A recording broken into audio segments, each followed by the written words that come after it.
আবির বর্তমানে ব্যালকনিতে দাঁড়িয়েছে। চোখ যে মনের কথার প্রতিফলন ঘটায়, কথাটার সত্যতা বোঝা যায় তোমার দিকে তাকালে। রাইয়ের চোখে আবির যতবার তাকিয়েছে ও শুধু নিজের জন্য ঘৃণায় দেখেছে। তবে তাতে আবিরের কোনো অসুবিধা নেই। কিছু মানুষ ভুলকে নিয়ে বাঁচতে শুরু করে, ভেবে সে সেই ঠিক। তবে পয়সার একটা নয়, দুটো পিঠ থাকে। রায় আয়নার সামনে দাঁড়িয়ে কানের দুলগুলো খুলছে। চোখে পড়ল কাজলটা। ঠিক এই একই কাজল নিশানও ওকে দিয়েছিল অতীত। রায় আয়নার সামনে দাঁড়িয়ে কাজল পরছে, নিশানের দেওয়া। তখনই ওর মা ঘরে এলো। এই রাই শোন। রায় ঘুরে দাঁড়ালো। কাল কিন্তু তুই আর মাওই যাচ্ছিস মিহিরদের বাড়ি। না, আমি যাব না বলে রায় জানলার সামনে গিয়ে দাঁড়ালো। ওর মা অবাক হলো। যাবি না মানে? কেন? এতদিন তো লাফালাফি করছিলি যাবি যাবি। মা, বললাম তো যাব না, তুমি যাও এখন বলে রায় মুখ ফিরে নিল। আরে মা, যাও তো বলে রায় বিরক্তি সহকারে বাইরে বেরিয়ে গেল। ওর মা বেশ অবাক হলেন মেয়ের কথায়। রায় ছাদে বসে আছে। বাড়ির সকলে নিচে উঠোনে কথা বলছে। একটা রীতি আছে যে বাড়ির বড় একজন মেয়ের বিয়ের পর তার শ্বশুরবাড়ি গিয়ে কিছুদিন থেকে আসে, দেখার জন্য যে মেয়ে সুখে আছে কিনা। ঠিক সেজন্য আগামীকাল সুরাইয়ার দাদি যাচ্ছেন সে বাড়িতে। সাথে রাইয়ের যাওয়ার কথা ছিল, কিন্তু গতকাল আবির যা করেছে তারপরে নিশ্চয় আমি ওই বাড়িতে গিয়ে ওর মুখ দেখতে চাই না। রায় নিজের ডান হাতের দিকে তাকালো। গতকালের চুরি ভাঙার কারণে হাত কেটে কেটে গেছে। ওর মা জিজ্ঞাসা করছিল, ও বলেছিল দরজার সাথে ধাক্কা লেগে হাতের চুড়ি ভেঙে গেছিল, তাই কেউ সন্দেহ করেনি। পরদিন, আমি যাচ্ছি না, যতই যে জোর করুক আমি যাব না বলে মুখ ফুলিয়ে বসে আছে রাই। কেন দাদু ভাই, আমার সাথে যেতে কি তোমার অসুবিধা হচ্ছে নাকি? বলল দাদি। রাই মলিন স্বরে বলল, না দাদু, সেটা না, এমনিতেই যাব না, ভালো লাগছে না। তাহলে যেতে সমস্যা কি? যা, এমনিতে এত বছর পর গ্রামে এসেছিস, ঘুরবি না একটু? বলল রাইয়ের খালা। না, আমি যাব না। মা, বলো না কিছু। রাইয়ের মা কিছু বলবে তার আগে গাড়ির হর্নের শব্দ কানে এলো। খালি বললেন, হয়তো ও বাড়ি থেকে লোক এসে গেছে বলে উনি বাইরে বেরোলেন। রাইয়ের মা বলল, আপু থাক, ও যখন যেতে চাইছে না তখন দরকার নেই। তখন ঘরে এলো ওর খালু, সাথে নিশান। রাই অবাক হলো। আরে বাবা, তুমি? আমরা তো ভেবেছিলাম। খালামণি কিছু বলবে তার আগে নিশান হেসে জবাব দিল, হ্যাঁ আন্টি, অন্য লোকের আসার কথা ছিল, কিন্তু বাবা আর আবির ভাইয়া ঢাকায় গেছে, তাই অন্য আরও কিছু কর্মচারী ওনাদের সাথে গিয়েছে। বাড়িতে তেমন কেউ নেই বিধায় আমাকে পাঠিয়েছে। ও আচ্ছা, ভালো কথা। বসো বসো, রাইয়ের মা বলল। রাই মনে মনে ভাবছে, এই রে, আবির নেই, তাহলে তো যাওয়াই যায়। কিন্তু না করে ফেলেছি যে, কী করি? রায় অসহায়ভাবে তাকিয়েছে নিশানের দিকে। নিশান বুঝল না রায় এভাবে কেন তাকিয়েছে। তো আন্টি, আপনাদের প্যাকিং হয়ে গেলে আমরা তাহলে এখনই বেরোবো? খালা জবাবে বলল, আরে হ্যাঁ বাবা, আম্মা তো রেডি, কিন্তু রাইকে যেতে বলছে, ও যেতে চাইছে না। নিশান চমকে উঠল। মনে মনে ভাবলো, রাইও যাবে? আমি তো ভেবেছিলাম ওকে এমনই দেখার সুযোগ হবো। এত মেঘনাচিতে জল কেন আন্টি? রাই যাবে না কেন? ও যাবে না কেন? রাইয়ের মা জবাব দিল, আরে কি যে বলি, ওর কখন যে কি মন চায়। নিশান রাইয়ের দিকে তাকালো। বেচারা রাই, এখন ওর মনে চাইলেও ও যেতে পারছে না, কষ্ট কই রাখে। বেন, আপনি কেন যাবেন না? বলল নিশান। রাই বলতে গেল, ওর মা বলল, থাক, ও যখন যেতে চাইছে না, না, আমি যাব। সবাই চমকে তাকালো রাইয়ের দিকে। ওর মা বলল, তুই তো বললি যাবি না, আবার এখন? হ্যাঁ হ্যাঁ, তোতলাচ্ছে বলেছিলাম, তবে মাইন্ড চেঞ্জ করো, এখন আর যাব বলে রাই উঠে দাঁড়ালো। আমি ব্যাগ গুছিয়ে আসছি, দাঁড়াও বলে রাই দৌড়ে নিজের ঘরে চলে গেল। নিশান হাঁ করে তাকিয়েছে। খালামণি বললেন, ওর যে মাঝে মাঝে কী হয়। দাদি বললেন, সে তোমরাই বুঝবে না বলে উনি পান চিবোতে লাগলেন। নিশান দাদির দিকে তাকালো। খালি বললেন, কি বুঝবো না আমরা, মা? উনি হেসে জবাব দিলেন, বাচ্চাদের মন তোরা বুঝবি না, তোরা তো হয়েছিস আমার থেকেও বুড়ো বলে উনি হাসতে লাগলেন। নিশান একটু জোরপূর্বক হাসলো। আসলেই বাচ্চা, বিড়বিড় করলো। আচ্ছা, সাবধানে যাস বলে রাইয়ের দাদিকে বিদায় জানালো সবাই। নিশান গিয়ে আগে সামনের দরজা খুলে রাইকে ইশারা করলো বসার জন্য, আর দাদিকে পিছনে বসিয়ে দিল। রাইও কিছু না বলে সামনে বসে পড়লো। কিছুক্ষণ চলার পর নিশান খেয়াল করলো দাদি ঘুমিয়ে পড়ছেন। রায় জানলার বাইরে তাকিয়েছে। আসতে চাইছিলেন না কেন? রায় ওর দিকে মাথা ঘুরলো এমনিতেই। তাহলে আসতে দেরি হলো যে? রায় চোখ সরিয়ে নিল, কিছু বলল না। নিশান মুচকি এসে সামনে তাকালো। ভেবেছিলাম আমিও কালকে ঢাকায় চলে যাব। নিশানের কথা পট করে রায় প্রতিক্রিয়া করে বসে, কেন? নিশান বাঁকা চোখে তাকালো। রায় একটা ভাব নিয়ে নিজেকে সামলে নিল। আরে হ্যাঁ তো যান, আপনাকে কে আটকে রেখেছে? তুমি? রায় শিহরিত হয়ে উঠল। নিশান কথা ঘুরে নিল। চলে গেলে তো আর তোমার সাথে প্রেম করা হবে না, তাই ভাবলাম কাজটা সেরেই নিই। আপনার সাথে প্রেম করার জন্য মানুষ বসে আছে? রায় হেসে উঠল। ঠিক তা না, তবে প্রেমে পড়তে কতক্ষণ? নিজেকে হিরো আলম ভাবেন নাকি? নিশান তাকালো। আমি কারোর সাথে নিজেকে তুলনা করি না, আমি নিশান চৌধুরী, দ্যাটস ইট। রায় ঢং করে বলল, নিশান চৌধুরী? নিশান চোখ ছোট ছোট করলো। ওকে, বেট। কিসের? তুমি আমার প্রেমে পড়বে। খেয়ে কাজ নেই? রাই জানলার বাইরে তাকালো। না, তুমি যেহেতু এতই আমাকে দামই দাও না, তো বেট, দেখা যাক। যে কয়দিন তোমরা ওই বাড়িতে থাকবে ব্যাস, ততদিনে যদি পটাতে না পারি, নাইলে নাই। জাস্ট একটা সিম্পল বিষয়। পটাতে তো আপনি এমনিতেও পারবেন না, আর এসব গেম খেলার ন্যূনতম ইচ্ছে আমার নেই। ভয় পাও নাকি আপনাকে? হাহ, অসম্ভব। তাহলে বেট। বলে হাতটা আগে বাড়ালো নিশান। যদি হেরে যান? তুমি যা বলবে তাই। আর যদি জিতি? নিশান বলল, ওকে বেট। বলে রায় জানলার বাইরের দিকে তাকালো। নিশান আবারও হাতটা ফিরিয়ে নিল। উত্তর দিলেন যে? রায় চুপ করে রইল। নিশান জোর করে বলল, দেখি কতক্ষণ চুপ থাকো। রায় মিটিমিটি হাসলো। প্রায় সন্ধ্যা আসার আগে পৌঁছালো তারা মিহিরের বাড়িতে। বাড়িতে ঢুকেই শুয়ে রায়কে এসে জড়িয়ে ধরল। কিরে, কেমন আছিস? ভালো। রায় গিয়ে একে একে বাড়ির সকলের সাথে কুশল বিনিময় করে নিল। পাশাপাশি ও একটু লক্ষ্য করলো যে আবির আছে কিনা। না, আবির নেই। মানে ওরা ঢাকায় চলে গেছে। শান্তি। রাতে খাবার শেষ। মিহির, নিশান, সুরাইয়া, আরও দুজন কাজিন সবাই ছাদে বসে গল্প করছিল। ঠান্ডা শীতল বাতাস, সাথে আড্ডা, ঠোঁট মিলিয়ে পরিবেশটা সেই হয়ে উঠছে। সবাই মিলে ট্রুথ আর ডেয়ার খেলছিল। এক পর্যায়ে রাইয়ের পাড়া এলো। আমি প্রশ্ন করব বলে মিহির হাত তুলল।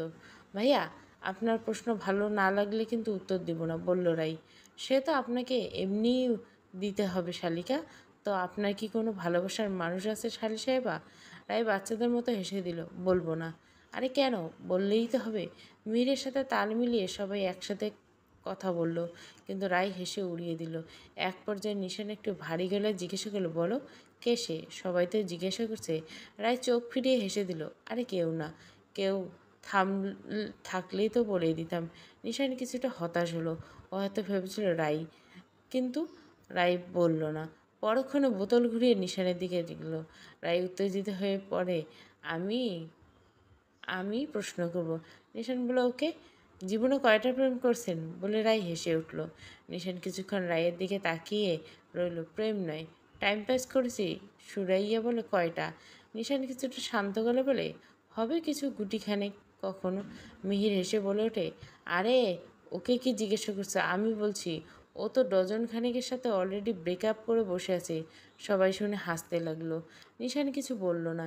এদিকে রাইয়ের মুখে তেমন হাসি নেই, জোরপূর্বক যেটুকু হাসছে আর কি। নিশান সেটা ভালো করেই বুঝতে পারল ওর চেহারা দেখে। যাই হোক, খেলার সময় হঠাৎ রাই বলল, ভাইয়া আপনারাই খেলেন, আমি খুব ক্লান্ত, ঘুমাবো। ও হ্যাঁ, এমনিতে রাত হয়ে গেছে অনেক, চলো সব। বলে মিহির ও উঠে দাঁড়ালো। সিঁড়ি দিয়ে নামার সময় রায় সুরাইকে বলল, বাকি ঘটনা কালকে শুনবো। সুরাইয়ের লজ্জায় লাল হয়ে ওকে ধাক্কা দিয়ে সরিয়ে দিল। রাই হেসে উঠল। সবাইকে বিদায় জানিয়ে রাই নিজের ঘরে দিকে পা বাড়াবে, কেউ পেছন থেকে বলল, মিথ্যে বললে কেন? কোনটা মিথ্যে? ঘুরে দেখে নিশান। ওই যে কাউকে ভালোবাসেনি। আমি সত্যি বলছি। নিশান সন্দিহান গলায় বলল, একটাও না? সবাইকে নিজের মতো কেন ভাবেন? বলে রাই ঘুরে হাঁটতে লাগলো। নিশান আসলেই ভেবেছিল রাই কোনো রিলেশনে আছে। ও গিয়ে রাইয়ের ডান হাত টেনে ধরল। সঙ্গে সঙ্গে রাই আ করে উঠলেন। নিশান ওর হাত ছেড়ে দিল। দেখে রাই নিজের ডান হাত ধরে ব্যথায় কাতরাচ্ছে। কী হয়েছে তোমার? বলেই রাইয়ের হাত টেনে হাতাটা তুলে উপর করলো। রাইয়ের প্রচুর ব্যথা হচ্ছে। তোমার হাত কীভাবে কাটলো? রাই কিছু বলল না। ছাড়ুন, আমি ঘরে যাব। এখানে আসো। বলে নিশান ওকে নিয়ে রাইয়ের ঘরে ঢুকে দরজাটা হালকা চাপিয়ে দিল। কেউ দেখলে সমস্যা হবে। রাই ঘরের টেবিলের নিচে একটা ফার্স্ট এড বক্স আছে। এটা নিয়ে রাইয়ের পাশে বসে পড়ল এবং হাতে মলম লাগিয়ে দিল। দেখেন, আপনাকে এখানে দেখলে সমস্যা করবে, আপনি প্লিজ যান। নিশানের কোনো হেলদোল নেই। চুপ থাকো। আর বলল, কেটেছে কিভাবে? এমনিতে। হোয়াট? হয় তুমি পাগল, নয় বাকিদের পাগল ভেবে রেখেছ। রায় কিছু বলল না, চুপ করে গেল। ঈশান আস্তে করে বলল, তোমার কি বিষয়টা খারাপ লেগেছে? রায় চোখ তুলে দেখলো, কোনটা? নিশান একটু ইতস্তত করে বলল, আমার রিলেশনের ব্যাপারে। রায় আবারও মুখ শুকিয়ে গেল। আমার কেন খারাপ লাগবে? আপনার জীবন, আপনার ইচ্ছা। 100টা প্রেম করেন, তাতে আমার কি? নিশান মলম লাগালো শেষে রায়ের দিকে তাকিয়ে উঠল। না, কিচ্ছু না বলে উঠে দাঁড়ালো। ঘুরাও। রাইও উঠে দাঁড়ায়। নিশান পেছনে দুপা এগিয়ে আবারও রাইয়ের কাছে এসে দাঁড়ায়। কি? রায় জিজ্ঞাসা করলো। নিশান রাইয়ের আরও কিছুটা কাছে গিয়ে ওর মাথায় একটা চুমু দেয় আর ঘর থেকে বেরিয়ে যায়। রাইয়ের কাজে প্রচুর অবাক হয়, তবে রাই খুশি হয়নি। ছেলেটা এসব ফ্ল্যাট করে মেয়ে পড়ায় ভেবে রাই একটা শ্বাস ফেলে শুতে চলে গেল। বর্তমান রাইয়ের ভাবনার জগৎ থেকে ফিরে এলো। বাকিটা রাই আর ভাবতে চায় না। আয়না থেকে চোখ সরিয়ে ব্যালকনিতে তাকালো। আবির এখনও ওখানেই দাঁড়িয়েছে। বাইরে আবার সুমি রাইকে ডাক দিল। রাই আবিরের দিকে আর মন না দিয়ে বাইরে চলে গেল। বারান্দায় আবির আকাশের দিকে তাকিয়ে পুরনো দিনগুলোর কথা ভাবছে, যখন রাই কে ওর সহ্যই হতো না। এমনিতে মেয়েদের আবির সহ্য করতে পারতো না, তার উপর রাই তো ওকে প্রথম দিনে এমনভাবে কথা শোনালো, সেটাও কিভাবে সহ্য করবে। এজন্য ও বিয়ের দিন রাইকে উচ্ছৃঙ্খল বলে কষ্ট দেওয়ার চেষ্টা করছিল। তবে ওকে ড্রেস পাঠানোর কারণ ছিল কিছুই ছিল না। আবির শুধু চাইছিল ওর দেওয়া জিনিসটা যেন রাই ব্যবহার করে।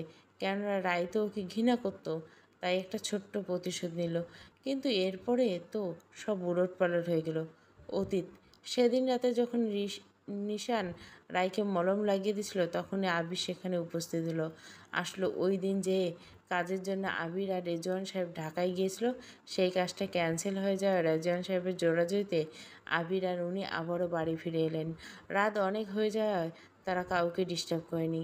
আর নিজেদের ঘরে যাওয়ার সময় আবির ওদের দেখে ফেলে। সামনে নিশান আর রাইয়ের খুব কাছে বসে ওর হাতে কিছু একটা দিচ্ছে, ঠিক বোঝা যাচ্ছিল না তেমন। আবির তেমন মাথা ব্যথা ছিল না বিষয়টা নিয়ে, ও ফিরেই যাচ্ছিল। কিন্তু তার আগে আবির দেখে নিশান গিয়ে রাইয়ের মাথায় চুমু খেলো, কিন্তু রাই কিছু বলল না। এটা আবিরের মাথা গরম হয়ে গেল। খুব শখ ছেলেদের কাছে আসার। আবিরের হাত শক্ত হয়ে গেল। রাতে রাই ঘুমাচ্ছিল। হঠাৎ ওর মনে হলো ওর মুখে খুব গরম হাওয়া আছড়ে পড়ছে। রাই টিপ টিপ করে চোখ খুলে ভয়ে চিৎকার করতে গেলে কেউ ওর মুখ চেপে ধরল। গতকালকের কথা কি ভুলে গেছো নাকি? কণ্ঠটা রাইয়ের মধ্যে শীতল স্রোত বয়ে দেয়। আবির রাইয়ের ছটপটানি থেমে যায়। আবির হালকা হাসে। স্মৃতিশক্তিতেও তাহলে ভালো? তাহলে কালকের কথা কিভাবে ভুলে গেলা? রায় আবিরের হাতটা টেনে সরিয়ে দিল। আপনি এখানে কি করছেন? আবির জবাব দিল না। রায় উঠতে গেলে ওকে উঠতে দিল না। সমস্যা কি আপনার? নিশানের প্রতি এতই টান? এখানে চলে গেলে? রায় জেগে গেল। আজে বাজে কথা বন্ধ করুন। আবির ওর ডান হাতের ক্ষতর এর জায়গায় শক্ত করে চেপে ধরল। যদি এটুকু তো লজ্জা থাকতো এখানে আসতে না। আহ, ছাড়ুন, ব্যথা করছে। রাই যতই ব্যথায় আর্তনাদ করছে, আবির ততই শক্ত করে ওর হাত চেপে ধরছে। রাই চিৎকার করে পাচ্ছে না, ব্যথায় ওর অবস্থা খারাপ। রাই ওর বাম হাতটা আবিরের কাঁধের নিচে বুকের দিকে রাখলো। ওর এতই ব্যথা করছে, প্লিজ ছাড়ুন। আপনাকে কেউ এইভাবে দেখলে না আপনি বাঁচবেন না আমি। প্লিজ। রাইয়ের স্বর প্রচণ্ড, এক ভয় আর কষ্ট দুটোই অনুভব করা যাচ্ছে। আবির হাত আলগা হয়ে গেল। রাই নিজের হাতটা ছাড়িয়ে চেপে ধরল। আহ, অনেক ব্যথা করছে। আবির ঘৃণার দৃষ্টি নিক্ষেপ করে ঘর থেকে বেরিয়ে গেল। কেন আমার সাথে এমন করেন আপনি, কেন? বলে রাই কাঁদতে লাগলো। বর্তমান রাই সে পুরনো কথার উত্তরে আবির বলল, খুব শীঘ্রই জানতে পেরে যাবে, বলে আকাশের দিকে তাকালো আবির।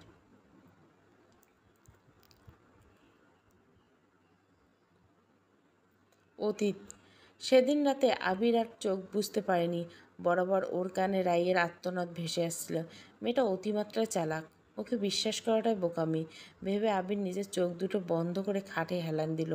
আমরা এমন এক জগতের বাসিন্দা যেখানে আপন বলতে কেউ নেই, যা আছে সবই স্বার্থপর। পরদিন সকালবেলা খুব বেলা করে রায়ের ঘুম ভাঙল। তবে ঘুম ভাঙার সাথে সাথে গত রাতে তীব্র ব্যথাটা যেন জেগে উঠল। আবারও ব্যথা করছে। রায় কিছুটা হাতের দিকে তাকিয়ে ভাবতে লাগলো, আবির এমন কেন? এ কি মানসিক রোগী নাকি? যাই হোক, বিছানা ছেড়ে উঠে মুখে হাত ধুয়ে মলম লাগিয়ে রায় বাইরে বেরিয়ে গেল। সুরাইয়া রান্নাঘরে কাজ করছে। রায় গিয়ে ওর পাশে মোড়ায় বসে পড়ল। কিরে, এত দেরি করে ঘুম থেকে উঠলে যে? রায় স্বাভাবিক স্বরে জবাব দিল, ওই আর কি, গতকাল জার্নি করে আর অত দেরি করে জেগে সমস্যা হয়েছে, তাই ঘুম ভাঙিনি। সুরাইয়া হাতের টুকিটাকি কাজ করছে। রাই বলল, দে আমি হেল্প করি। আরে না, তুই কেন করবি? আরে দে, এত ফর্মালিটি কে আছে? রাইয়ের জোড়াজুড়িতে সুরাইয়া বাধ্য হয়ে ওকে মটরশুঁটির খোসা ছাড়িয়ে দিতে বলল। রাই কাজ করছে আর মনে মনে গভীর চিন্তা। সুরাইয়া একটু জোরেই বলল, কিরে, প্রেমে পড়ছিস নাকি? এত কিসের চিন্তা তোর? রাই মুচকে এসল, না তেমন কিছু না। আচ্ছা শোন, তোদের এ বাড়িতে কি কেউ মানসিকভাবে অসুস্থ বা এমন কিছু আছে নাকি? সুরাই বেশ অবাক হলো। এটা কেমন প্রশ্ন, বল না। না এমনিতে কেউ তো নেই, কিন্তু কেন বলবি তো? না এমনিতেই, তোর ননদগুলো যে দজ্জাল তাই বললাম। সুরাই হেসে ওঠে, তুইও না? তাও ভালো যে ওরা আপন ননদ না, মিহিরের ভাই বোন নেই। সেটাই। আজ শুক্রবার, বাড়ির সব পুরুষেরা নামাজ থেকে ফিরছেন। আবির মাটির দিকে হেঁটে বাড়ির ভিতরে আসছিল। হঠাৎ আর মুখের পানির ঝাপটা পড়ল। ও মুখ চোখ খিচে বন্ধ করে কে বলতে এবার সজোরে ওর মুখে চুলের ঝাপটা লাগছিল। আবির দু কদম পিছিয়ে গেল। চোখ থেকে পানি হাত দিয়ে মুছে আস্তে করে তাকালো। দেখে রায় বিস্মিত চোখে তাকিয়েছে। পেছনে নিশানো ছিল। নিশান টোকন দেখে যে রায় উঠানে দাঁড়িয়ে চুল ঝাড়ছে, ঠিক তখনই আবিরের সামনে এসে যাওয়ায় চুলের বাড়িটা আবিরের মুখে লাগে। আর রায় পিছনে ঘুরে আবিরকে দেখে থম মেরে যায়। এদিকে রাইয়ের হঠাৎই আতঙ্ক গ্রাস করে। সাথে সাথে রাই মুখে হাত চেপে দৌড়ে বাড়ির ভেতরে চলে যায়। আবির শান্ত দৃষ্টিতে তাকিয়ে থেকে পিছনে নিশান একটু অন্য নজরে তাকিয়েছিল, কেননা আবির রাইয়ের নিশানের মাঝে এই মুহূর্তে আবির দাঁড়িয়ে আছে। নিশানের সেটা সহ্য হলো না। রাই ভেতরে ঢুকে সোজা নিজের ঘরে গিয়ে দরজা লাগিয়ে দিল। শুনেছিলাম যেখানে বাঘের ভয় সেখানে সন্ধ্যায়, কিন্তু ভাই এখন তো দুপুর, কেমনে কি? বিকেলে সবাই বসে আড্ডা দিচ্ছে। তখনই রায় মিহিরকে উদ্দেশ্য করে বলল, ভাইয়া, আপনাদের এখানে নদী নেই আশেপাশে? মিহির বলল, ঘুরতে যাবা? বাহ, কি সুন্দর! ভাইয়ের মনের কথা কিভাবে বোঝেন আপনি? রাই বলল। মিহির এসে পড়ল, তোমার আর আমার মন কি আলাদা নাকি শালি সাহেবা? সুরে কড়া নজরে মিহিরের দিকে তাকালো। মিহির চুপ করে গেল। এটা দেখে উপস্থিত সবাই হাসতে লাগলো। আচ্ছা তো চলো যাই, নিশান যা, আবিরকেও ডেকে নিয়ে আয় বলে মিহির উঠে দাঁড়ালো। রায়ের চোখ বড় বড় হয়ে গেল। উনিও আসবে নাকি? না না, মনে মনে ভাবছে রাই। নিশান একটা আমতা আমতা করে বলল, ভাইয়া মনে হয় যাবে না, জানোই তো ভাইয়া কেমন। মিহির কথা বাড়ালো না। যাবে না পরের বিষয়ে, আগে তো বলতে হবে। যা বলে আয়, গেলে যাবে, না গেলে নেই। রায় একটা শুকনো ঢোক গিলে বলল, ইয়া আল্লাহ, উনি যেন না আসে। উনি আসলেই আমি যাব না, মনে মনে বলল। সুরাইয়ের নজর গেল রাইয়ের শুকনো মুখের দিকে, তবে ও কিছু বলল না। কিছুক্ষণ পর নিশান ফিরে এলো। এদিকে রায় মনে মনে দোয়া পড়ছে যেন আবির না আসে। হলোও তাই। ভাইয়া যাবে না বললে নিশান একটা স্বস্তির নিঃশ্বাস পেল। সাথে সাথে রায় লাফিয়ে উঠল, ইয়া! সবাই ওর দিকে তাকালো। ও থতমত খেয়ে গেল। ইয়া মানে? নদীর পাড়ে যাব, হা হা, আমি রেডি হয়ে আসি।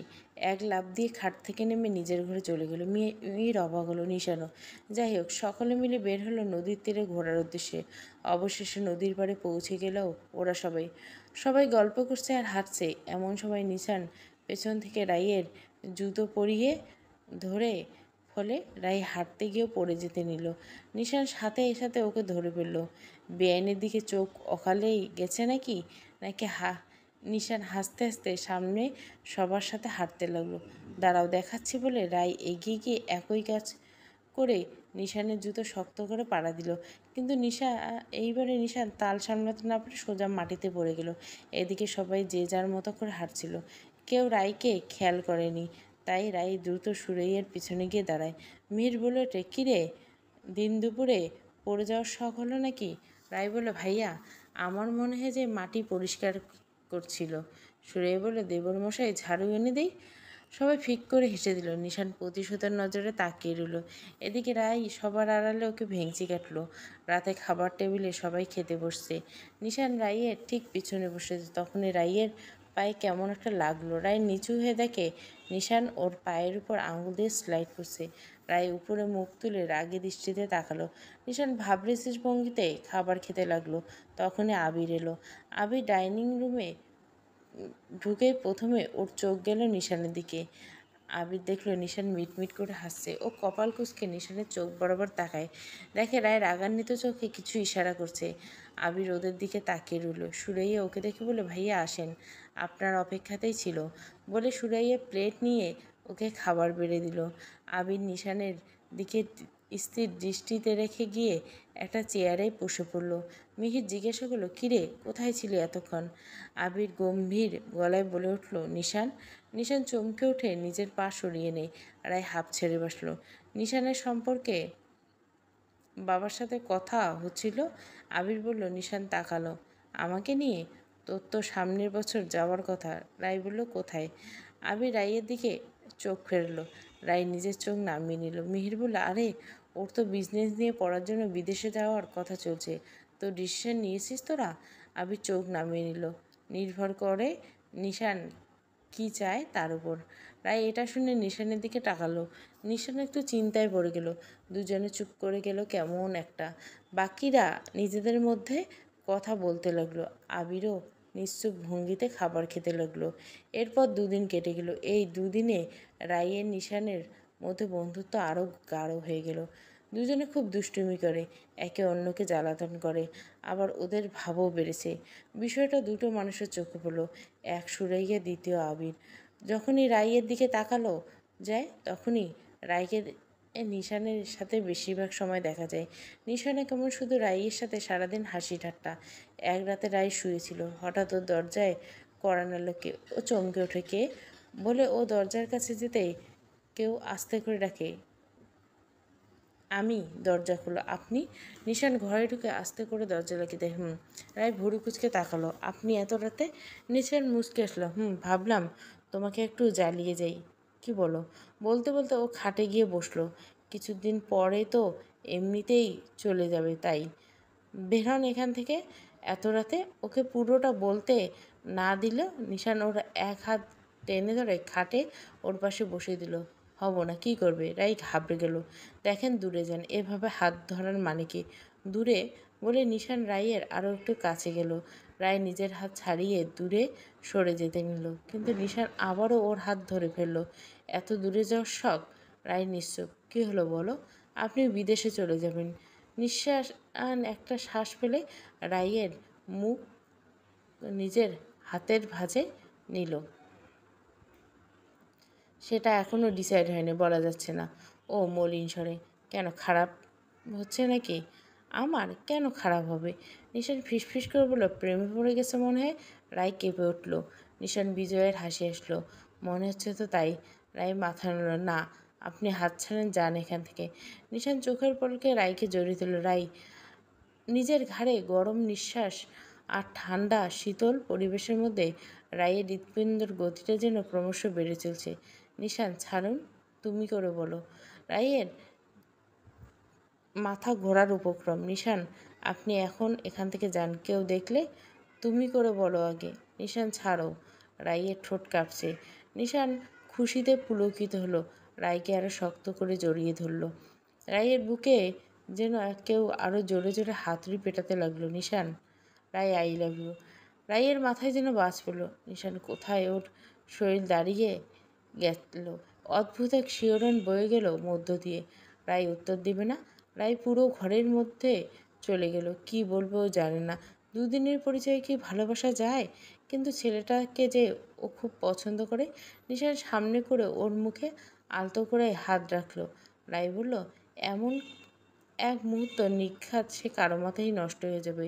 হ্যাঁ বলাটা সহজ না, আবার না বলতেও মন সায় দেয় না। রায় চুপ। রায় নিশ্চুপ রইল। বিশ্বাস করো, খুব খুব ভালোবাসি তোমাকে। একবার বলো ভালোবাসি একবার। রাই কাঁপা কাঁপা গলা বলল, নিশান বলো একবার। রাই খুব স্বাভাবিক, কেউ পারে না এমন সময় নিজের ইমোশন ধরে রাখতে। রাইও পারেনি। রাই নিশানকে জড়িয়ে ধরে মাথা নাড়ালো। নিশান যেন হাতে চাপল। খুশিতে রাইকে শক্ত করে জড়িয়ে ধরে বলল, আই লাভ ইউ। জানি না ভুল কিনা, তবে বলেই দিলাম। মনে মনে ভাবল রাই। এদিকে দরজার বাহিরে দাঁড়িয়ে একটা ছেলে কণ্ঠ আর মেয়ে কণ্ঠর গলা শুনে চমকে উঠেছিলেন মিহিরের বাবা। কথাগুলো স্পষ্ট শুনতে না পারলেও এটুকু বুঝেছিল যে সে ঘরে রাইয়ের সাথে একটা ছেলে উপস্থিত ছিল। মিহিরের বাবা এই বিষয়টা খুবই দৃষ্টিকটু লাগলো। উনি রেগেমেগে সেখান থেকে চলে গেলেন। কিছুক্ষণ পর নিশান রাইয়ের সাথে গল্প করে ঘর থেকে বেরিয়ে এলো। রাই যেন খুশিতে আত্মহারা হয়ে গেল। আজ এই প্রথম ও ভালোবাসার জিনিসটাকে উপলব্ধি করছে। ওর এতই ভালো লাগছে যে খুশিতে আর সারারাত ঘুম হবে বলে ওর মনে হয় না। পরদিন সকাল থেকে নিশান আর রাইয়ের চেহারা এক অন্য ধরনের হাসি। দুজনের চোখাচোখি সুরাইয়ে দেখে একটু ইগনোর করলো। বিকালে মিহির বলল, আচ্ছা সবাই মিলে চলো, আমরা নদীর ওই পারে আমার এক চাচার বাড়ি এসে বেড়ায় এসে চলো। না, নদীর ওই পারে যাবো না। সুরাই বলল, কেন? চলো না যাই। রাই বলল, নিশানও তাল মেলায়। মিহির বলল, আমরা যাচ্ছি, সবাই রেডি হ। সুরাইয়া তুমি কিছু বললোই না, আর আবিরকেও ডাক দাও। এই কয়দিন আবির তেমন একটা রাইকে জ্বালাতন করেনি, তাই রাইয়ের ভয় কিছুটা কেটে গেছে। রাই তেমন কিছু করলো না। আবির তখনই বাইরে যাচ্ছিল। এমন সময় মিহির ওকে ডেকে বলল, এই আবির দাঁড়া। আবির ফোনে কারোর সাথে কথা বলছিল। তখনই মিহিরের ডাকে ও দাঁড়িয়ে পড়ে। এই রেডি হ, আমরা বেরোবো। আমি যাব না বলে আবির আবারও ফোনে কথা বলতে লাগলো। মিহির গিয়ে ওর ফোন নিয়ে বলল, তুই যাচ্ছিস, রেডি হ, তারপর ফোন পাবি। বলে মিহির আবিরের ফোনটা নিয়ে চলে গেল। আবির মুখে বিরক্তির ছাপ ফুটে উঠল। যাক, বুঝিয়ে সুঝিয়ে আবিরকেও নিয়ে গেল মিহির। মিহির, সুরাইয়া, আবির, নিশানা, রায় নৌকা উঠেছে। স্রোত বয়ে যাচ্ছে। ঠান্ডা বাতাস, রোদের তীব্রতা সব মিলিয়ে সোনালি বিকেল। সবাই নৌকা আড্ডা দিতে যাচ্ছিল। এমন সময় রাইয়ের সাথে নিশান এর সাথে রাইয়ের কিছু কথা নিয়ে দুষ্টুমি হওয়ার সময় নিশানের হাতের সাথে ধাক্কা লেগে রাই পানিতে পড়ে গেল। রাই বলে নিশান চিৎকার দিয়ে উঠল। সাথে সাথে আরও একজন নদীতে ঠিক একই জায়গায় ঝাঁপ দিল। রাই বলে সুরাইয়াও চিৎকার দিয়ে উঠল। মিহির ওকে ধরে ফেলল। সুরাইয়া দাঁড়াও। রাই ওখানে। নিশান ঝাঁপ দিতে গেলে মিহির ওর হাত ধরে আটকে দেয়। আবির কিন্তু গিয়েছে, তোর আলাদাভাবে যাবার দরকার নেই। বলে আবির নদীর চারিদিকে চোখ বুলে। কোন দিকে দুজনকে দেখা যাচ্ছে না। এদিকে সুরাইয়া আর নিশান দুজনে চিন্তায় শেষ হয়ে গেল। ভাইয়া আমি যাব, ছাড়ো। মিহির কড়া গলায় নিশানকে বলে, চুপ, এটা কি রাস্তা নাকি, গেলেই খুঁজে পাবে। বলে মাঝিকে নৌকা তীরের কাছে নিয়ে যেতে বলল মিহির। ওদিকে পানিতে ডোবার সাথে সাথে স্রোতের টেনে রাই নৌকার পাশ কাটিয়ে বামে চলে যাচ্ছিল, কিন্তু হাতে ওর একটা টান লাগলো। রাইয়ে স্রোতের বেগ এত বেশি ছিল যে নৌকার থেকে প্রায় অনেকটা দূরেই চলে এলো রাই। শ্বাস আটকে আসার উপক্রম। পানিতে হাত পা ছুটছে। এমন সময় ওকে কেউ পানির স্তরের উপর নিয়ে এলো। প্রাণ যাওয়ার দোরগোড়া থেকে যেন ফিরে এলো রাই। সামনের মানুষটা শক্ত করে শ্বাস টেনে ফুসফুস সতেজ করার চেষ্টা করলো। কিছুক্ষণ এভাবে চলার পর রাই একটু শান্ত হলো। ধীরে ধীরে ও মানুষটার সামনে মুখ এনে দেখে আবির। আবির এক হাতে ওকে ধরে রেখেছে, অন্য হাতে কোনো মতে সাঁতারে পাড়ে দিচ্ছে। আপনি? আবিরের মুখে রাগের ছাপ স্পষ্ট। অন্য কাউকে আশা করছিলে, নাকি মারার প্ল্যান করছিলে? মানে কি? বলে রাই সরে যেতে নিলে আবারও চুমুনি খায়। সাথে সাথে আবিরের হাত জড়িয়ে ফেলে। আবির প্রায় নিজের গলার সমান পানিতে এসে দাঁড়িয়ে রাইকে শক্ত করে ধরে। কিন্তু রাইয়ের এইখানে ঠাঁই নেই, সাঁতারও জানে না, তাই আবিরের হাত ধরে রেখেছে। এত শক্ত করে ধরার কী আছে? ছাড়ুন। আবির নিজের হাতের বাঁধন হালকা করতেই রাই ডুবে যেতে নেয়। ওকে আবারও জড়িয়ে ধরে। আবির ওকে নিজের থেকে একটু সরিয়ে নেয়। ছেড়ে দেই নাকি? না না। কিন্তু তুমি হয়তো চাও না আমি তোমাকে ধরে রেখে। আনমনে বলে উঠল রাই। আবির আবারও হাতের বাঁধন আলগা করে দিতে রাই লাফিয়ে ওঠে। না না, প্লিজ উপরে চলেন, আমি সাঁতার জানি না। আবির বাঁকা চোখে তাকায়। ঝাঁপ দিতে তো জানো।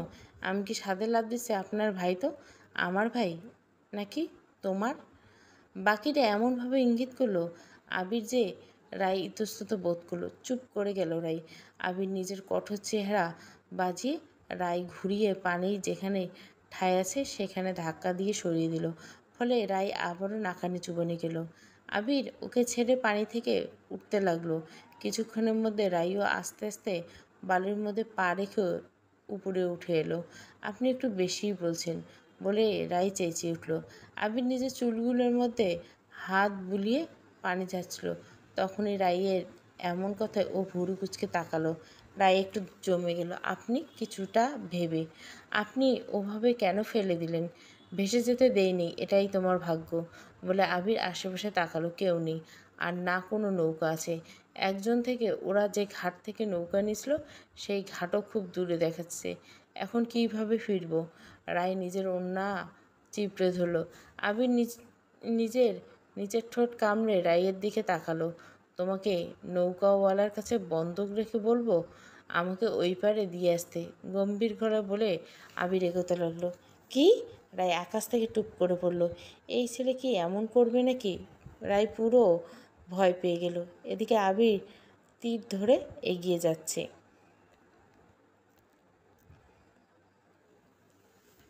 উল্লুকের ঘরে উল্লুক, ভাল লাগে না ধুর। রায়ের কান্না চলে এসলো। এদিকে আবির কিছু কদম গিয়ে বুঝলো রাই ওর পাশে নেই। আবির ঘুরে তাকলো। রাই মাথা নিচু করে ভাবছে। আবির এবারও এক পিঞ্চ করে বলল, তোমাকে বন্ধক নিবে এমন ইচ্ছাশক্তি সম্পন্ন মানুষ আছে বলে মনে হয় না। রাই চমকে উঠে আবিরের দিকে তাকালো। হুতুম প্যাঁচার ডাক শুনে মরতে চাইলে থাকো, বলে আবির আবারও হাঁটতে শুরু করলো। রাই ভয় পেয়ে যায়। দৌড়ে আবিরের পিছু হাঁটতে শুরু করলো। সন্ধ্যা প্রায় হতে চলছে। রাতে একটা থাকার ব্যবস্থা করতে হবে। আমরা কোথায় যাচ্ছি? বাচ্চাদের মতো করে বলল রাই। জানি না, ছোট্ট করলে বলল আবির। আরে জানি না মানে? রাত হতে যাচ্ছে, আমরা কি করব এখন? রাই দৌড়ে আবিরের সামনে গিয়ে দাঁড়ায়। আবির এদিক ওদিক তাকাচ্ছিল। তখনই রাইয়ের সামনে এসে দাঁড়াতে ও থেমে রাইয়ের দিকে দৃষ্টি আবদ্ধ।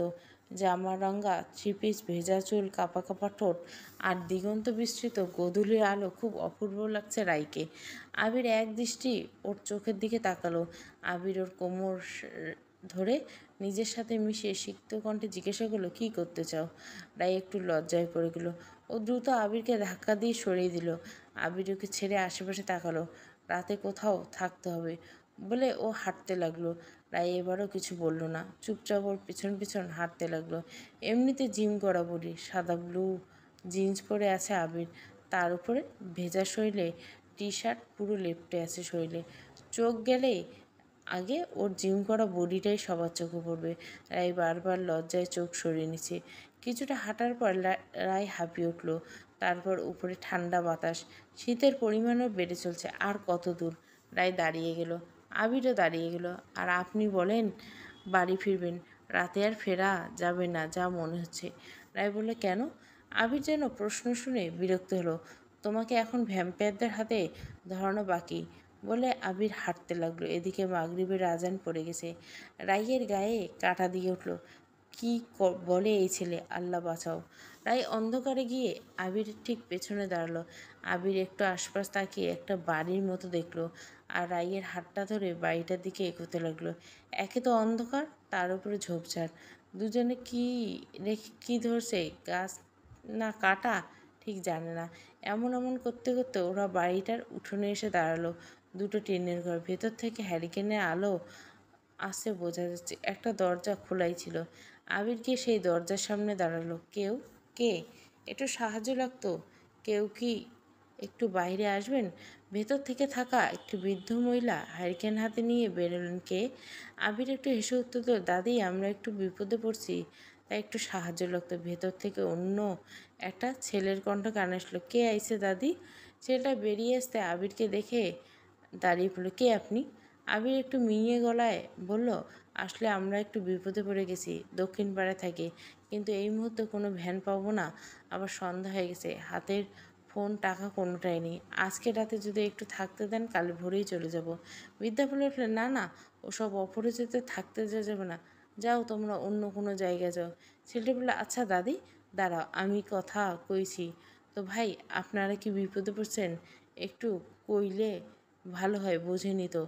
আবির এক পলক রায়ের দিকে তাকিয়ে ছেলেটার দিকে তাকালো। একে একে সব ঘটনার পর ছেলেটা একটু হয়তো বিশ্বাস করতো। বৃদ্ধা তখনও মানতে নারাজ। বৃদ্ধা বলল, তোমরা কি জামাই বউ নাকি? তা না হলে যাও, আমরা এরকম অবিবাহিত মানুষে রাখতাম না। আবির একটু থেমে উঠল। রায় চকচকে উঠল, বিবাহিত? না না, মনে মনে ভাবছে। আবির একটু কৃত্রিম হাসি মুখে টেনে বলল, হ্যাঁ, আমরা ওই আর কি বিবাহিত।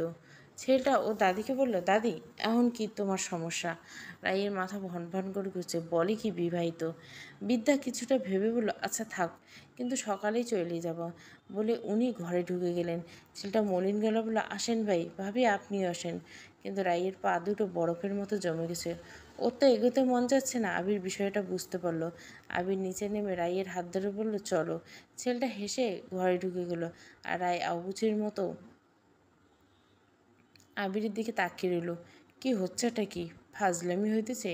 যাই হোক, দুজনে ঘরে যেতে ছেলেটা একটা গামছা, একটা সাদা লুঙ্গি আর কাপড় আর একটা লুঙ্গি এনে আবিরে দিল। আমরা গরিব মানুষ ভাই, যেহেতু আপনারা ভিজাই গেছেন, কাপড় পাল্টায় নেন, নইলে ঠান্ডা লাগবে। এতেই হবে, ধন্যবাদ, আবির বলল। ছেলেটা বেরিয়ে যায়।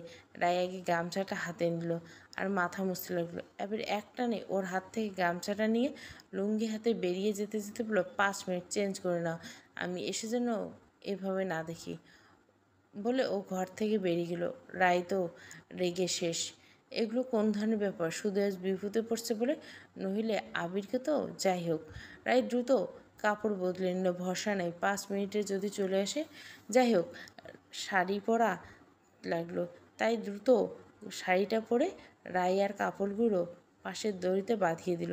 কিছুক্ষণ পরে কেউ একজন ঘরে ঢুকলো। রায় চমকে উঠল, কে? কিন্তু ভালো করে তাকিয়ে বুঝতে পারলো লোকটার কেউ না, আবির। শুধু লুঙ্গিটাই পড়েছে। রায় খিলখিল করে হেসে উঠল, পুরো মফিস। আবির একটু মুখ ঘুরিয়ে নিল। এদিকে রায় হেসেই যাচ্ছে। যতই হোক, আবিরের মতো একজন লুঙ্গিতে দেখাটা ভাগ্যের বিষয়। রায় হাসতে হাসতে গড়াগড়ি করার পর অবস্থা। আবির গিয়ে চুপচাপ খাটে গিয়ে বসলো। ওদিকে ওই ছেলে ওর দাদির পাশে যে আরেকটা ঘর আছে সেই ঘরে চলে গেল। মোট কথা, এই ঘরে আমরা একা। আবির নিজেদের ফোন নিয়ে খুলে খুলে দেখতে লাগলো, কিন্তু উপায় নেই। ফোনে আনাচে কানাচে পানি ভরবর, ইউজলেস বলে আবির ফোনটা রেখে দিল। কাল সকালে আবার কিভাবে যাব? রাই জিজ্ঞেস করলো, হেঁটে। কি? ওর কিঞ্চিত চিৎকারে আবির কান দিল না। হেঁটে হেঁটে এত দূর? পাগল নাকি? রাইয়ের কথা শুনে মনে হচ্ছে ওর জন্য কেউ প্রাইভেট প্লট ঠিক করে রেখেছে। এমনিতে এই দিকে তেমন মানুষ নেই, ভ্যান রিক্সা তো বাদেই দেন। তাই হেঁটে যাওয়া ছাড়া উপায় নেই। তোমাকে যেতে হবে না তো? হাঁটতে না পারলে যাবে না বলে আবির হারিকেনটা নিভিয়ে শুয়ে পড়ল। রায় থম মেরে, লোকটা এমন কেন? সবসময় একটা বাঁকা উত্তর দেয়। মুখে হাসি তো বাদেই দিলাম, ভাবটাই বেশি। রায় মুখ ঘুরিয়ে নিল, কিন্তু বিপত্তি হলো এক জায়গায়। এই খাটে শুধু দুটো মোটা কাঁথা আর শক্ত কিছু বালির ছাড়া কিছুই নেই। ফলে পিঠে বেঁধেছে। রায় বসে থাকতে থাকতে ক্লান্ত, কিন্তু শুতে পারছে না, অভ্যাস নেই। এদিকে আবির ঘুমিয়ে গেছে নাকি জেগে আছে বোঝা মুশকিল। অন্ধকারে শুধু একটা অবয়ব দেখা যাচ্ছে, আর কিছুই না। আপনি কি ঘুমিয়ে গেছেন? রায় ডাকলো, কিন্তু আবির কিছু বলল না। ঘুমিয়ে গেছে। এদিকে আমি কি ঘুমাতে পারবো না? ওটার কি? বিড়বিড় করছে রাই। তখনই ওর হাতে হ্যাঁচকা টান পড়লো। সাথে সাথে গিয়ে পড়লো আবিরের বুকে। আবির ওর মাথায় হাত রাখলো, ঘুমাও। রাই ভীষণ অবাক হলো, আবির ঘুমায় নে? আর বুঝলো কী করে? যাক, আপাতত ক্লান্তি। রাই কিছু বলতে যাচ্ছে না। কিছুক্ষণের মধ্যেই রাই ঘুমিয়ে দেশে চলে গেল। আবির এখনও জেগে। ওর চোখে ভেসে উঠল আজকে সকালের একটা দৃশ্য। সকালে আবির মাত্র ঘুম থেকে উঠে বের হয়ে পাশেই নিশানের ঘর। ঘরের সামনে দিয়ে আসার সময় নিশানের গলা শুনতে পেল। যদি ছিল না, তবুও কৌতূহলবশত আবির একটু দাঁড়িয়ে পড়ল আর নিশানের কথাগুলো শুনতে লাগলো, যেটা শোনার জন্য হয়তো মোটেও প্রস্তুত ছিল না এখন। সকালে সেই দৃশ্য চোখে ভাসতে আবির চোখ দুটো বন্ধ করে নিল আর রায়ের মাথায় হালকা করে একটা চুমু দিল। সকালে ঘুম থেকে উঠে রায় আবিষ্কার করলো আবিরের পাশে নেই। রায় হুড়মুড়িয়ে উঠে বসলো। তবে উনি কি আমাকে ছেড়ে চলে গেছেন? মানে আমি একা এই অচেনা জায়গায় হারিয়ে গেছি নাকি? রায় ভয়ে থরথর করে কাঁপছে। স্বাভাবিক, এমন একটা পরিস্থিতি যে কোনো মানুষই ভয় পাবে। রায় কাঁপা কাঁপা ভয়ে খাট থেকে নেমে বের হয়ে আসতে তখনই সামনে আবির এসে দাঁড়ালো। আবিরকে দেখে রায় এক ছুটে ঝাঁপ দিল। আপনি চলে গেছেন তাইলে? ওর কণ্ঠে ভয়ের ছাপ স্পষ্ট। আবির ওকে ছাড়িয়ে দাঁড় করতে গেলে রায়কে ছাড়ল না, শক্ত করে জড়িয়ে রেখেছে। আপনি কেন গিয়েছিলেন? জানেন আমি কত ভয় পেয়ে গেছিলাম। আপনি আপনি আমাকে ফেলে কিভাবে চলে যেতে পারেন? রায় কান্না করে দিচ্ছে। আবির অবাক, ও এত ভয় পেয়ে গেছে? আবির তো এমনি জামাকাপড় বদলাতে গেছিল, এখন তো ওদের বেরোতে হবে। রাই, আপনি খুব খারাপ, খুব খারাপ। শুরু থেকে আমার সাথে এমন করেন। কি সমস্যা আপনার? আমার সাথে কেন? রাইয়ের আপাতত ভয়ের কারণ কি বলছে না বলছে জানে না। তোমার সাথে করতে হবে বলেই তো এমন করছি। আর আমি কেমন সে তো তুমিই বলে দিয়েছো। আবিরের কথা শেষ হলেই রাইয়ের হাত পা এখনও ঈষৎ কাঁপছে। আবির এখনও ওকে জড়িয়ে নেনি। কিছুক্ষণ পর একটু শান্তি হয়ে নাক টানতে টানতে সরে আসলো। আবিরের ভাব পরিবর্তন হলো। রেডি হও, বেরোতে হবে বলে আবির বাইরে বেরিয়ে গেল। মুখ পোড়া বলে ভেঙচি কাটল রাই। না হলে আর কি, এমন নিরামিষ মুখ বোঝা মানুষ আর দুটো হয় না। রাই কাপড় বদলে নিল। বাইরে বেরিয়ে দেখে আবির ছেলেটার হাতে কতগুলো টাকা গুঁজে দিয়ে বিদায় হচ্ছে। বিদ্যা বাইরে চলে গেছে। ছেলেটা নিতে না চাইলেও জোরাজুরি করে টাকাটা দিয়েই দিল।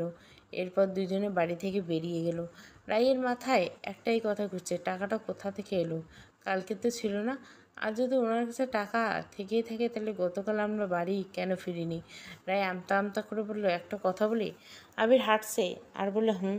আপনার কাছে টাকা কীভাবে হলো? মানে কালকে তো। আবির বাঁকা চোখে তাকালো। তোমরা মেয়েরা আজীবন হাঁটুতে বুদ্ধি নিয়ে ঘুরো, সবসময় একটা বাঁকা উত্তর বলে রায় মুখ ফুলিয়ে নিল। আমার কাছে টাকা ছিল, কিন্তু আপনার মেহেরবানি টাকাগুলো ভিজে গেছিল। রাতে সেগুলো শুকাতে দিয়েছিলাম, সেখান থেকে দিয়েছি। আবির হাঁটছে আর আশপাশ দেখছে। রায় আবারও লজ্জায় পড়ে গেল।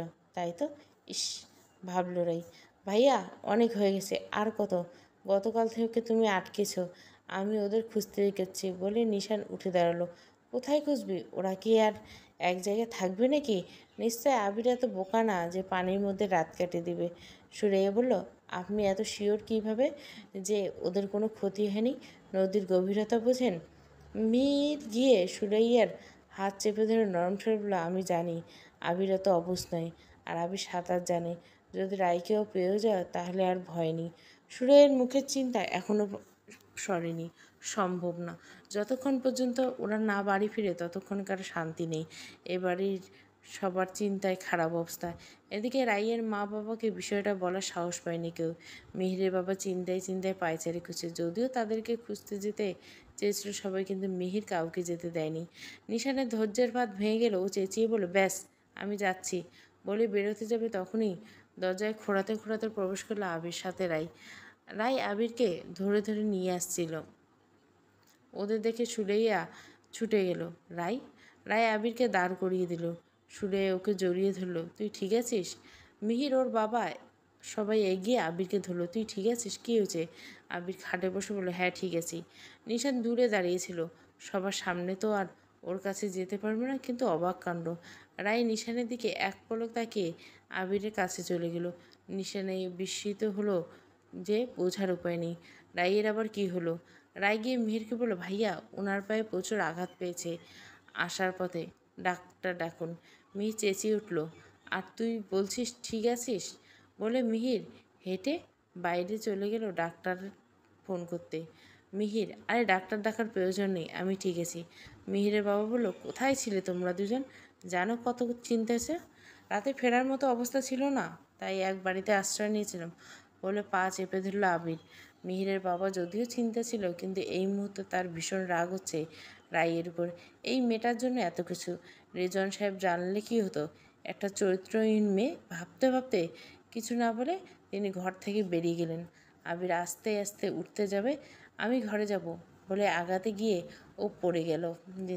নিশান এগিয়ে গিয়ে থেমে গেল, কারণ সুরাইয়া আর রায় দুজনে ওকে ধরে ফেলছে বলে ওরা আবিরকে ওর ঘরে নিয়ে গেল। এদিকে নিশানের মনে হচ্ছে যেন অদৃশ্য কেউ দেখতেই পায়নি, বিশেষ করে রাই। কিন্তু ওর মাথায় আসছে না ও কী করছে। রাই কেন ওকে ইগনোর করছে।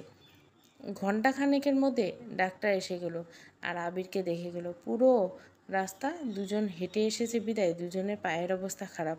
রাই নিজের ঘরে আরাম করছিল। আবির এদিকে নিশান লুকিয়ে রাইয়ের ঘরে ঢুকে দরজাটা লাগিয়ে দিল আর ওর পাশে গিয়ে বসলো। রাই প্রায় তন্দ্রাপ্রায় ছিল। রাই বুঝতে পারেনি। হঠাৎ নিজের হাতে কিছু স্পর্শ অনুভব করে চমকে ওঠে। নিশানকে দেখে যেন ওর বিস্ময়ের সাথে রাগ দুটো বেড়ে গেল। তুমি এখানে? রাই কাল থেকে এই পর্যন্ত কত চিন্তা করছে জানো, বলে রাইকে জড়িয়ে ধরতে গেলে রাই ওকে ঠেলে সরিয়ে দেয়। নিশান বেশ অবাক। কি কথায় কথা জড়িয়ে ধরতে হবে? এটা কেমন কথা? তোমার নিজের কোনো সেলফ রেসপেক্ট না থাকলেও আমার আছে। রাইয়ের মুখে এমন নিন্দামূলক কথায় নিশান যেন হতভম্ব হয়ে গেল। কি বলছো এসব? কেন, ভুল কিছু বলছি? রাই তোমার কি হয়েছে? বলে ও হাত বাড়ালে রাই আবারও হাত সরিয়ে দেয়। বলছি তো দূরে থাকো। সহজ ভাষা বোঝো না নাকি? নিশানের ধৈর্যের বাঁধ শেষ হয়ে খপ করে রাইয়ের হাত চেপে দিল। এক রাতে কী এমন হলো যে তুমি আমাকে এভাবে বলছো? কি? হ্যাঁ, ছাড়ো, হাত ছাড়িয়ে। তোমার চিন্তাধারা কত নিচু নিজেই দেখো। গতকাল আমার নদীতে পড়া থেকে শুরু করে এই অবধি আমাকে খুঁজতে গেছিলে। কেমন আছি না আছি, বেঁচে আছি না মরে গেছে দেখতে। নিশানের রাগ একটু কমে এলো। আমি যেতে চেয়েছিলাম কিন্তু যাওনি, এটাই কথা। তখন আমি পড়ে যাই, তখন তুমি না আবির ঝাঁপ দিয়েছিল কেন? তোমার ভাবতেই এত সময় লাগলো যে তুমি আমাকে বাঁচাবে? কেন তুমি ছিলে না সে জায়গায়? নিশান একটু সময় নিল। সত্যি তো, ওর তো সেখানে থাকার কথা ছিল, কিন্তু ও তো মিহিরের কথা শুনে ক্ষান্ত ছিল। কিন্তু মিহির শুধু একটা অজুহাত, মূলত নিশান যায়নি এটাই একটা সত্য কথা। তখন তাৎক্ষণিকভাবে বুঝে উঠতে পারিনি, সরি। কিন্তু তুমি এভাবে বলো না। নিশান ওর একটা হাত নিজের হাতের ভাঁজে নিল। রায় তবুও নিজের হাত ছড়িয়ে নিল। যাও, আমি খুব ক্লান্ত, যাও, পরে কথা হবে বলে মুখ ঘুরিয়ে শুয়ে পড়ল। নিশান স্তব্ধ, কী বলবে জানে না। সে চুপ করে বেরিয়ে গেল ঘর থেকে। মিহির ঘরে ছিল তখনই ওর বাবা ঘর থেকে ঢুকলো। মিহির পেছনে ঘুরে বাবাকে দেখে মিহির জবাব দিল, জি আব্বা। সুরাইয়ে ঘরে নিয়ে নিশ্চিত হয়ে উনি বললেন, আঙ্কেল রায়কে ফেরত দিয়ে আসার ব্যবস্থা কর, সাথে আমিও যাব ওই বাড়িতে। মিহিরের বাবার কথায় অনেকটা অবাক, কিন্তু নিষেধ করারও কোনো কারণে। আচ্ছা আব্বা, কিন্তু ওকে বলতে না দিয়ে ওর বাবা ঘর থেকে বেরিয়ে গেল। মিহির অবাক চোখে তাকিয়ে রইল। In the depth of love. আমি এইটার প্লেলিস্ট বানিয়েছি। আমি আপনাকে স্বামী হিসাবে মানি না, এই গল্পের ৩য় পর্ব। পুরো গল্পটা প্লেলিস্টে পেয়ে যাবেন। ভালো লাগলে অবশ্যই লাইক, শেয়ার এবং সাবস্ক্রাইব করবেন। Thank you for watching.